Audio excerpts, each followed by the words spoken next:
Yeah, I was fascinated. My daughter-in-law has two horses, and she loves horses. She's a rider, and she does various things. But one of them is a fairly well balanced, fairly well organized horse. Had a reasonable sort of life. The other one is actually a traumatized horse who had difficult aspects of upbringing and experiences. And I concur absolutely from a sort of an observer's point of view that looking at the way that she works with the horse in order to manage the traumas and the PTSD and the lack of attachment and so on and so forth, it's enormously familiar. I was sitting there watching her, and I said, you're doing good therapy. And she said, no, I'm just trying to stop the damn horse from kicking me.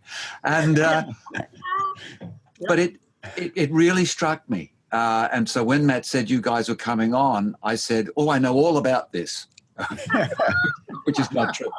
But that thing where you're saying there that it's so similar, that there's a similarity in the nature of horses because they're big and they're strong. I mean, there's great stuff with dogs, and there's great stuff with cats, and there's great stuff with dolphins. But horses have got this sort of personness, size and strength and stuff. Yeah, wonderful. One of the things that just occurred to me, Richard, as you said that was you're talking about did you say it was your daughter-in-law? Daughter-in-law. One of the things I thought about that we say a lot is that the best way to learn to regulate is to help another regulate, right? Yes. And that's a piece of this work is that when you do have because both of those horses just described have a place in equine assisted psychotherapy, in my opinion, in our opinion, right? So I might not partner a horse that has a severe trauma history with a 9-year-old child who has a trauma history, probably not. But I've had many teenagers or adults who are ready for that.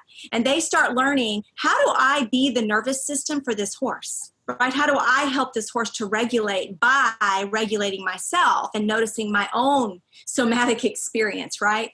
So that's a huge piece of it. And then this other horse you just talked about, the one that's very regulated and that has a very different attachment history. That kind of horse is powerful because that horse is actually going to help somebody else regulate.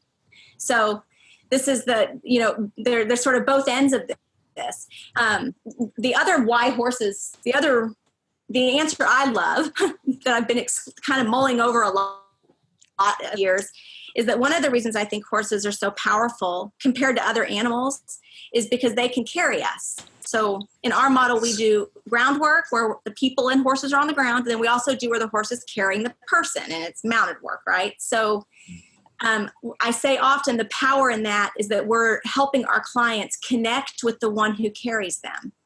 And the horse is about the only animal who can do that. That's what a mom and daddy does for a baby.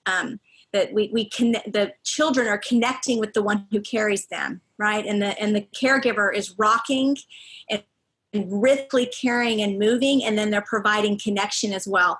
And so when we start working really hard at things like repairing attachment wounds, horses can do that like no other animal can. It's amazing. Yeah.